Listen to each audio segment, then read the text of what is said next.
Welcome all to Satya Nambirajan channel, and today we wanted to bring in a new dimension of starting a career series.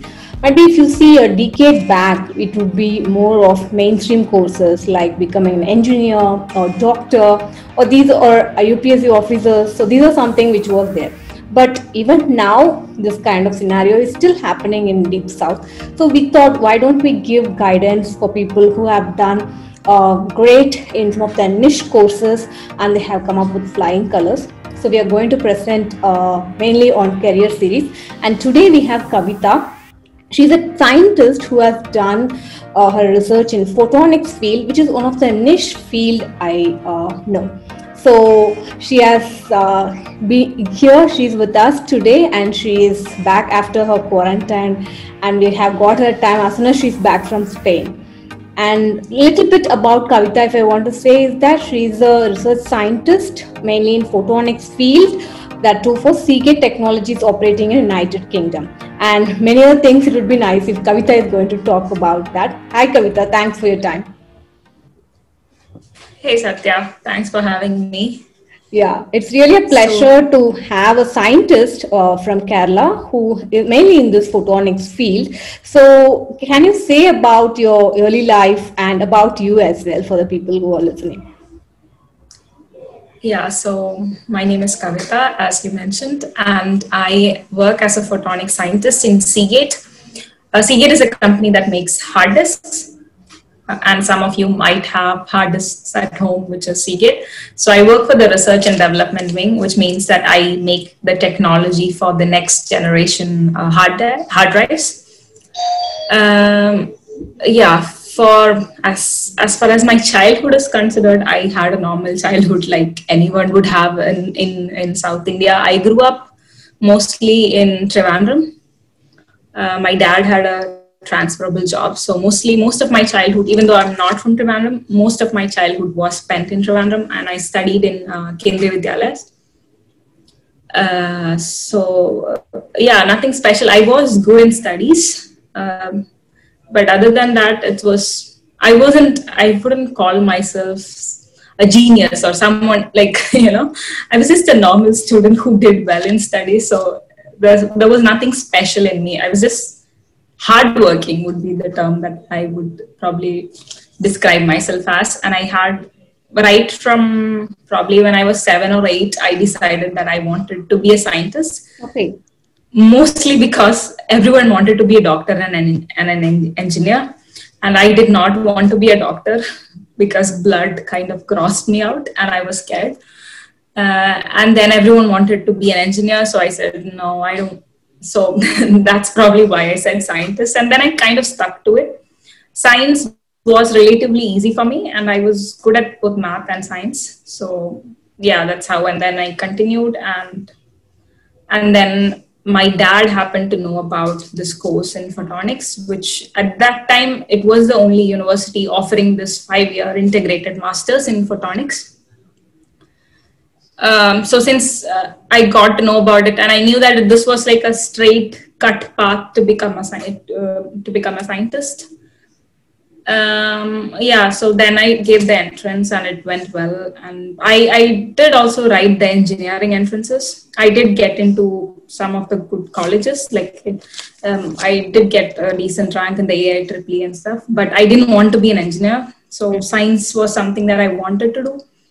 But now thinking back, even engineering would have led me. Like if I wanted, I could have become a scientist. But being from not a big city, I didn't have an exposure to what are the possibilities, I mean, it was slightly before. So I graduated high school in 2008, which is, I mean, at that time, yes, internet was there, but it wasn't like now that you can look up on the internet and find so many possibilities.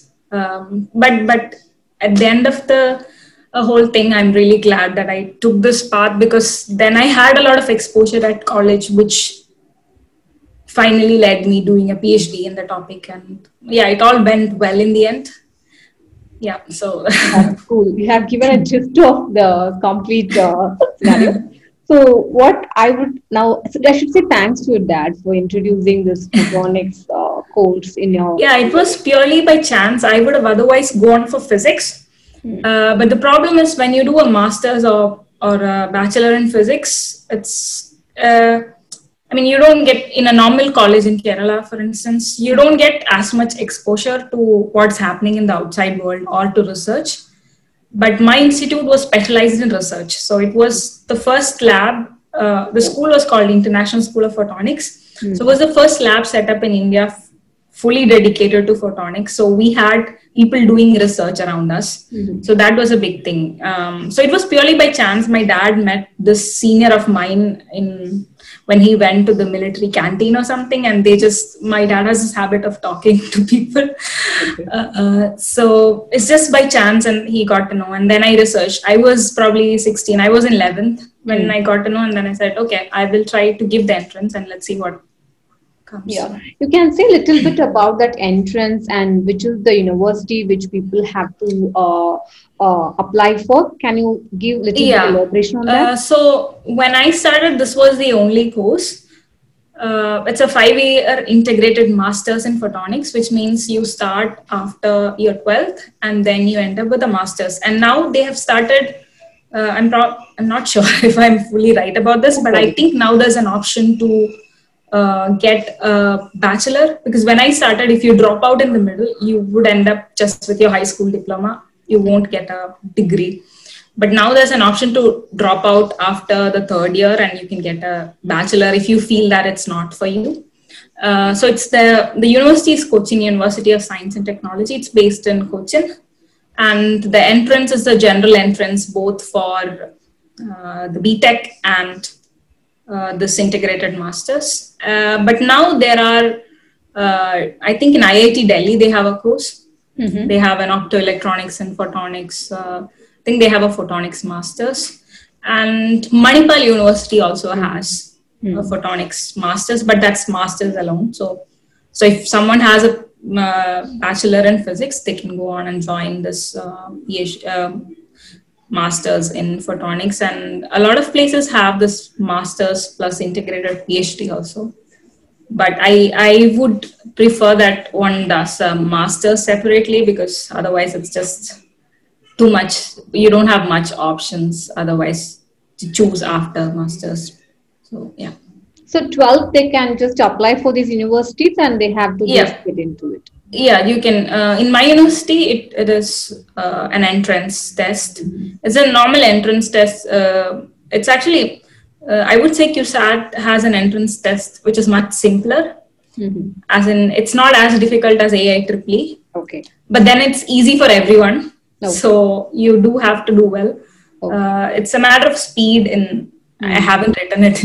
I wrote it almost 12 years ago, but it's relatively easier, I would say. Okay. That's cool. That's a good info, which generally people might not know because they vastly know about the subject, what is be provided, but might not be about the university. So it's really good for people. If they want to note about it, you can note about it, and we will give the link in our description box. You can still check out that if you are trying to apply for that. That's good. Can you say a little bit about photonics? What actually you're doing so that people will know about? So basically, photonics is basically how you engineer light. Anything that uses light to perform things, from a laser to solar cells, everything is photonics. Everything comes under this niche of photonics. So I use light to, and I need to explain it in layman terms, so let me think. I basically use light to, to heat a hard disk and change its properties so that you can reduce the size of the hard disk itself. That's basically what I do. But there are people who did their PhD with me working on therapies for cancer, making lasers, then a lot of nanotechnology based things, a lot of things, even developing biological equipments, scanning equipments, people working on collaborating with scientists who work on brain. And I mean, you can do a lot of cool things. So it's just that this master's provides you this the tool set that you can use to go take any path from there on. So, okay. Yeah. That's cool. And say about your research at Spain, which you have done. How the research has made you a better person, and how about the opportunities, what people can really think of taking in research side as well. Yeah, so I think a lot of people, when they think about PhD, they limit themselves to India. Yeah. But what I did during my master's was every summer holiday, I went on and did some internships. Some were in India and some I got a really cool opportunity while I was in my 4th year to go to Singapore.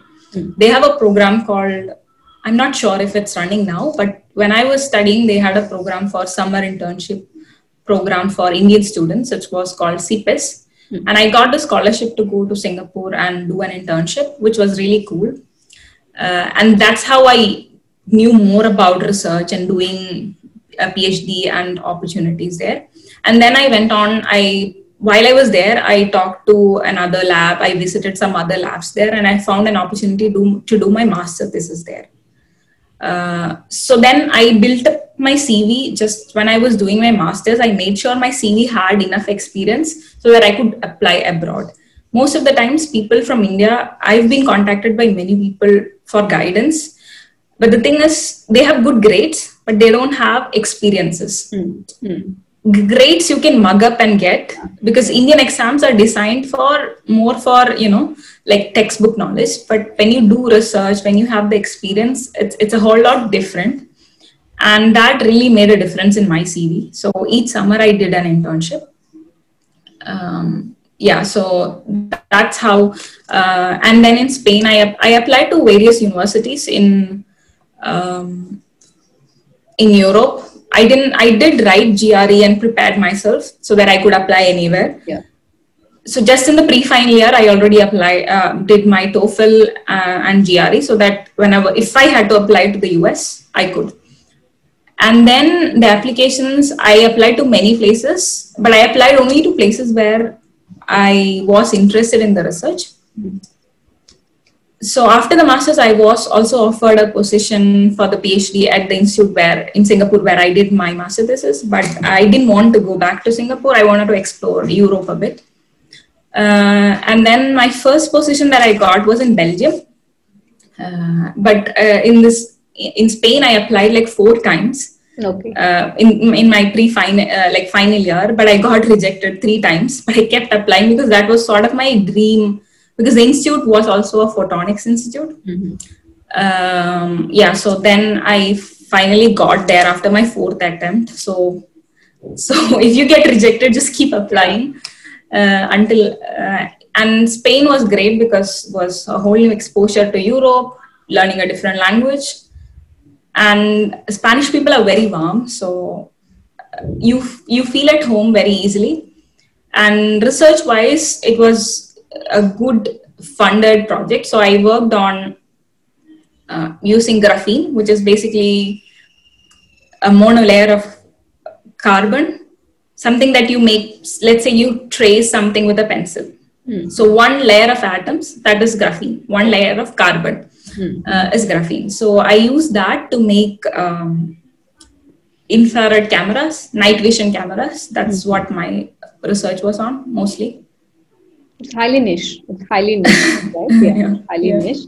And it's really nice to hear about all the things what you have done. And even I do apply for my PhD, and I have got a lot of rejections. Nevertheless, as you have said, of course, you get more rejections than acceptance, right? Yeah. I mean, it's normal.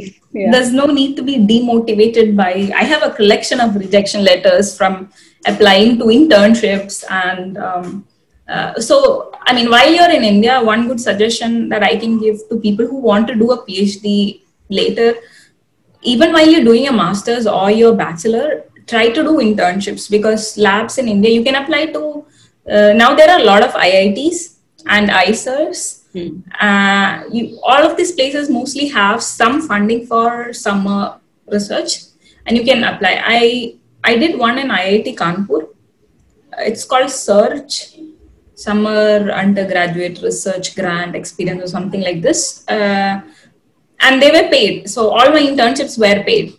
I do not come from a family where I could go abroad, without any support. All my internships were paid for. My parents didn't have to spend any money for me to go on internships. But even if you have to spend a bit, I would say go for it, because that experience really gives you, more knowledge about whether you want to do this stuff or not. Because PhD is like 4 or 5 years of struggle. So make sure you're really interested before you dive in. Exactly. Thanks for that. What is the last question is that the advice which you would like to suggest for juniors or people who are in 11th and 12th for your career, which they wanted to do mainly in photonics? Okay. This might sound a bit controversial. I am someone who believes that there's this concept of gap year, which is popular in the US, but in India, I think in metro cities, people are taking up. I would say do not go for a degree or any degree. It's a terrible advice. Before you're completely sure about this is what you like, don't go with the flow. Just because your friend is doing an engineering degree, don't go and do an engineering degree. If you get a chance in 11th and 12th, try to intern at some firms, or just even for a few days, go and see what these people are actually doing and see if that excites you, or if that's what you want to do in life. And if you find something that's even remotely interesting, then go for it. As for photonics, I would say, like I said before, there are entrance tests, and then you can apply and get into these courses. In QSAT, then for masters, there's IIT Delhi and Manipal University. But make sure that you're really interested, because otherwise it's a struggle. It's the most productive years of your life that you're spending doing something that you don't like. Yeah, that's true. That's true. That's really, I totally agree with that, because I see even in Germany they have this kind of gap year where they take some time for their volunteering and see whether it works for them and come back. So that is something which we have to do it out of our own volunteering in India. So that's really a good advice, Kavita. That's the problem is in India, people are ready to take 1 year to repeat for an engineering entrance or entrance, which they may or may not like. But when you say take a year to kind of mentally prepare yourself and find what you really like, they see it as a waste of time. But I think if I had to go back and do my 11th and 12th, although I'm really happy with what I do, I would have gone back and did. And so I have other interests also, so I might have explored other interests more. So I don't know. But I would really like the next generation to do this. Thanks a lot for your time. So might be we will be coming back with some other niche careers, for which many people wanted to know how to pursue that we will come back. Right now, thanks Kavita for joining and giving your valuable tips. And being a woman and doing many other things in research is not something which is very easy. So that you have just crossed it. So it's really a boon as well as an inspiration for many other women as well over here. Thanks a lot, Kavita, for your time. Thank you. Bye. Yeah.